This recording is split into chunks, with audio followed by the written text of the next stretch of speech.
Hai hai hai. Selamat datang kembali di channel Min Donghua. Di video kali ini kita akan melanjutkan cerita Donghua Battle Truck Devon. Ayo langsung aja ke alurnya. Pada saat ini, saat Batara Dewa Kuno masuk semakin dalam, namun Batara Dewa Kuno bisa melewati hampir semua badai raksasa tersebut. Meskipun badai yang penuh kekuatan destruktif dan kelompok meteorit yang tak terhitung jumlahnya terus menyapu Batara. Jika Batara bisa yang melewatinya, mungkin tidak lagi dapat diakses sama sekali. Tidak akan mudah untuk masuk ke sini tanpa Batara Dewa Kuno.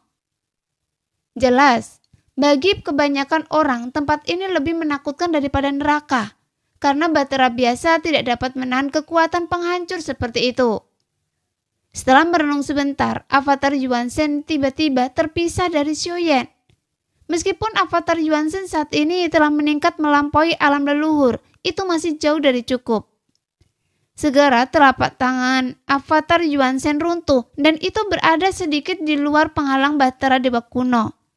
Namun avatar Yuan Shen terus membenamkan dirinya ke dalam badai kehampaan dan meteorit yang menakutkan ini. Bagaimanapun, ini adalah tempat yang bagus untuk melatih tubuh abadinya. Bahkan Ye Beijing juga sedikit mengangguk setuju. Namun, semua orang di tim Fearless sedikit tercengang karena mereka belum melakukan pelatihan fisik. Karena di bawah kekuatan penghancur ini, bahkan prajurit biasa yang memiliki fisik terkuat pun, jika keluar dari penghalang Batara Dewa Kuno, akan merobek tubuhnya hingga berkeping-keping dalam sekejap. Tapi bagi Xiaozhan dan Xiaoyan yang sama-sama melatih tubuh mereka, ini adalah kesempatan bagus. Jika Anda ingin membalas dendam, Anda harus mempertaruhkan hidup Anda dan bertahan hidup di bawah badai ini. Jelas, Ye Beijing sudah mengenal semua orang di tim Fearless dan mengetahui nama mereka dengan jelas. Jadi Ye Beijing langsung tersenyum sambil berbicara bercanda. Namun mata Xiaozhan menjadi serius saat mendengar ini dan dia langsung menepuk dadanya. Tuan Muda Xiao, agar saya bisa bertarung sampai mati bersama Anda, saya benar-benar harus menjadi lebih kuat sehingga saya bisa membantu Tuan Muda Xiao menyerang. Kata Xiaozhan dengan serius. Bagaimanapun sejak masa benua Dodi, Xiaozhan adalah yang paling kuat secara fisik di antara tim. Dan dia berada di garis depan di hampir setiap pertempuran. Sekarang Xiaozhan sudah lama tidak bertempur seperti itu sejak kelima tim dimusnahkan secara brutal di turnamen 10.000 dunia. Faktanya, itu juga merupakan salah satu kebahagiaan baginya. Lagi pula, seperti orang dalam tim juga berharap menjadi lebih kuat sehingga mampu bertarung berdampingan dengan Xiaoyan. Pada saat ini, mata Xiaozhan sangat bertekad dan dia benar-benar bergerak secara langsung dan benar-benar bergegas keluar dari perlindungan Batara Dewa Kuno. Namun Xiaoyan tidak menghentikannya, tapi memperhatikan saat dia bergegas keluar dari Batara Dewa Kuno.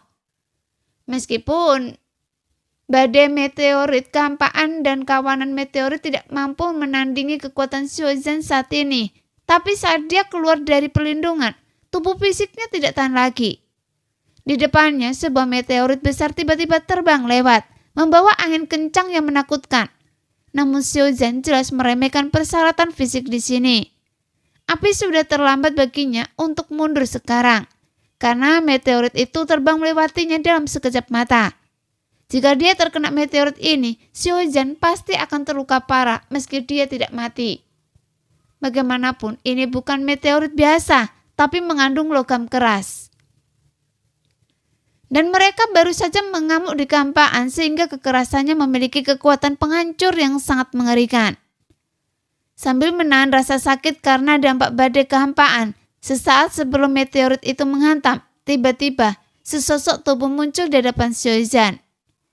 Sosok lurusnya bahkan tidak bergerak, namun membiarkan meteorit itu menghantam tubuhnya tiba-tiba. Meteorit yang menghalangi wajah Xiaozhan langsung hancur. Dan sosok tegak itu benar-benar berhenti bergerak. Melawan badai di depan Xiaozhan yang akan merugikannya. Jelas sosok yang berdiri tegak adalah avatar Yuan Shen Xiaoyan. Pada saat ini dia juga membantu Xiaozhen dalam mengolah tubuh fisik dan berdiri di depan Batara Dewa Kuno ketika tubuhnya menghantam meteorit dan memblokirnya. Tiba-tiba sebuah energi dan darah Yuan Shen muncul dan meledak yang belum pernah terjadi sebelumnya. Seolah-olah setetes esensi darah Yuan Shen sebenarnya lebih menakutkan daripada badai kehampaan.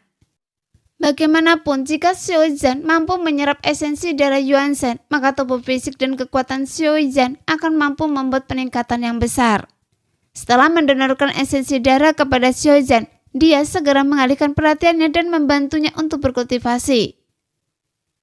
Tampaknya metode ini adalah jalan buntu bagi persaudaraan kalian. Yi Beijing memandang Xiaozhen yang tersenyum tipis, lalu melihat banyak sosok di sekitarnya.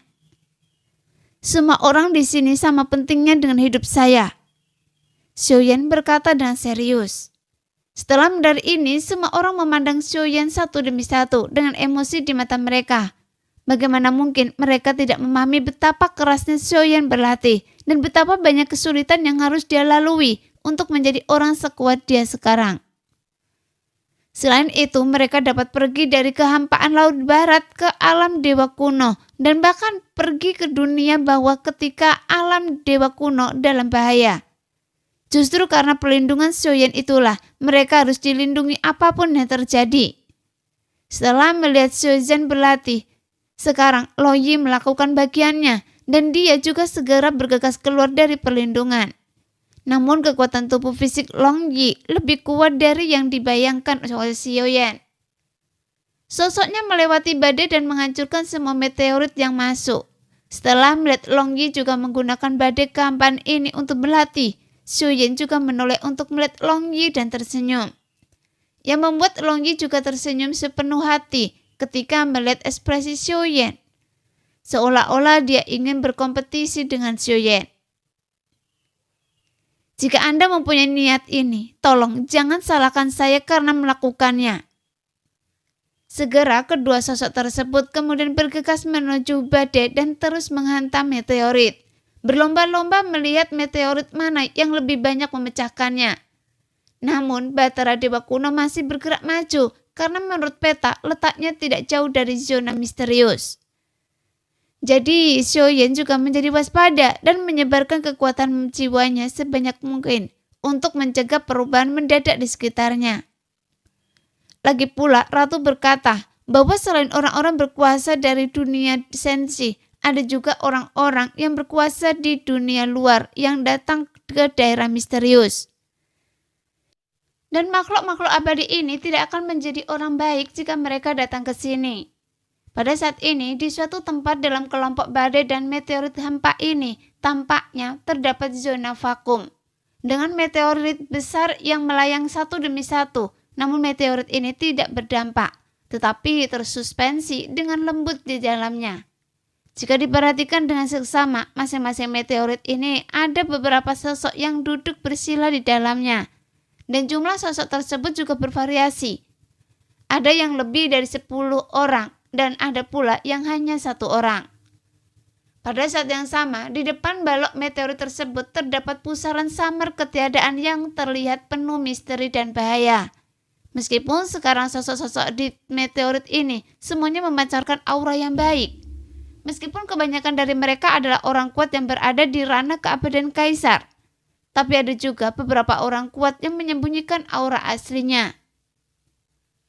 Sekarang blokade tempat ini belum dilepaskan dan saya tidak tahu berapa lama waktu yang dibutuhkannya hingga blokade ini melemah.